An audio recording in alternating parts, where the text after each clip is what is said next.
First off, welcome back to the Cow. How's your visit been back to the Huskies so far? Been great. Had a wonderful visit this afternoon with Dr. Peters, who's a very wise counselor for me and plays a big leadership role, not only in our conference, but in the NCAA and the BCS, and had a chance to spend some time with Jeff Comfer and then enjoying a wonderful game tonight. Speaking about the game tonight, is this the first weekday game you have to go to so far in the MAC, or have you been to a couple of the other games so far?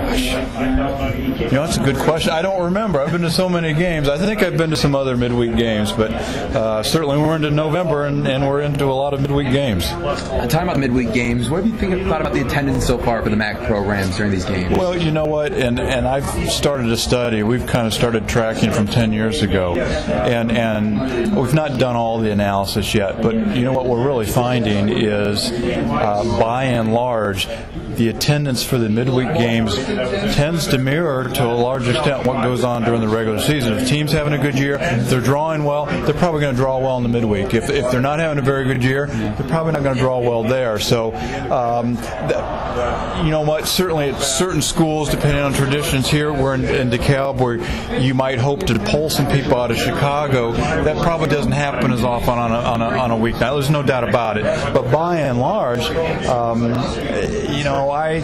it's too easy to point to that as issue. I really think it really mirrors what's going on with the team and the level of excitement that year. Speaking about just teams, you got a couple of teams this year that have made a couple names, such as Temple. What have you just thought about the play so far throughout the conference? Well, it's been wild and woolly and very competitive. I was told that coming in, and quite frankly, there are very few games you go to that it seems like they don't come down to the last series, regardless if it's the first place team playing the fifth place team. I mean, you've got to come ready to play. Temple is a great story. I couldn't be more proud of what they've done, and they bought into a program. When Coach Golden came in, he sold them on a vision. They've stuck to that, and they're starting to see the fruits of it right now. And what a magnificent story! And we've been talking about if he ought to be on everybody's ballot for National Coach of the Year. I mean, they've just done a marvelous job.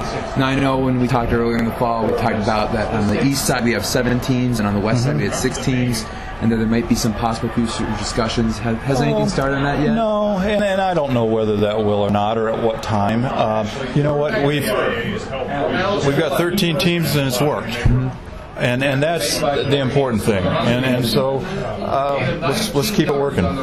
I also know that you said you guys would be working on strategic plans there in October. How's that been developing so far? We are just really underway. Had an AD's retreat about 2 or 3 weeks ago. Actually have my strategic planning working group will be meeting Sunday in Cleveland for the day. So we're off to a good start, but we've got an awful lot of work in front of us. We have another 6 months that we've really got to do a lot of drilling down, a lot of benchmarking, and really coming up with ways to challenge ourselves collectively.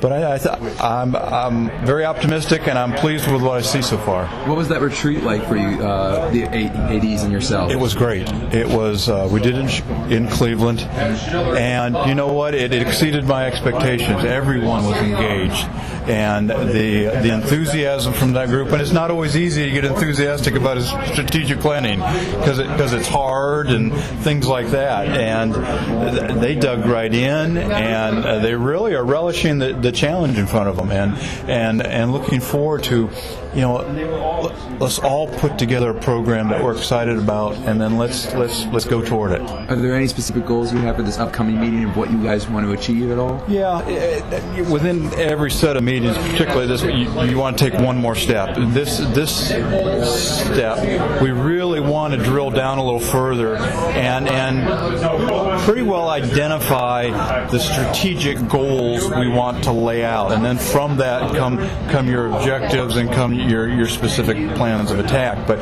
I think we really need to get that 6 or 8 or 10 or whatever that number of really crucial strategic goals that are things that we want to grow toward. Now, I know in the fall we talked about I know you guys 3 bowl games, or not, the MAC has 3 bowl games, and it seems to work very well.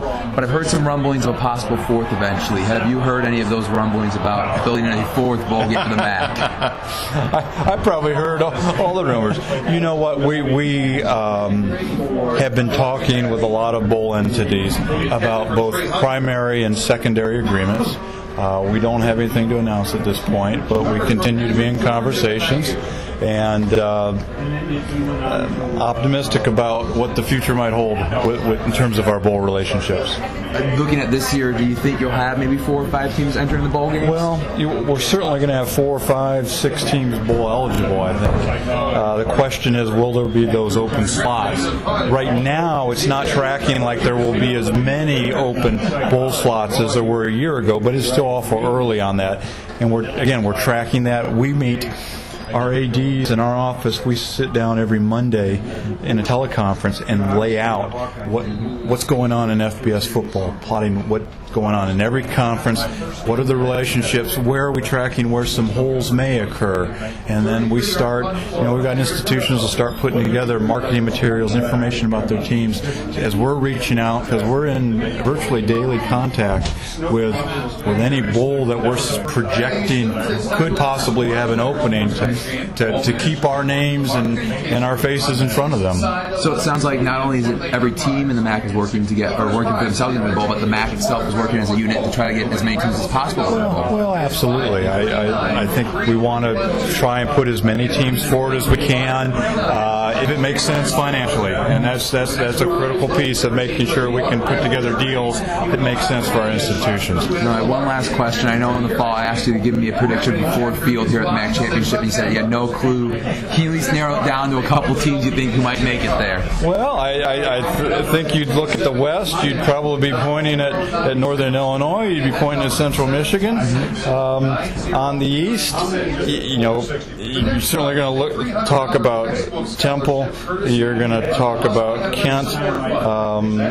We got Bowling Green lurking out there. There's still too many games to be played because 1 or 2 weeks could flip-flop everything.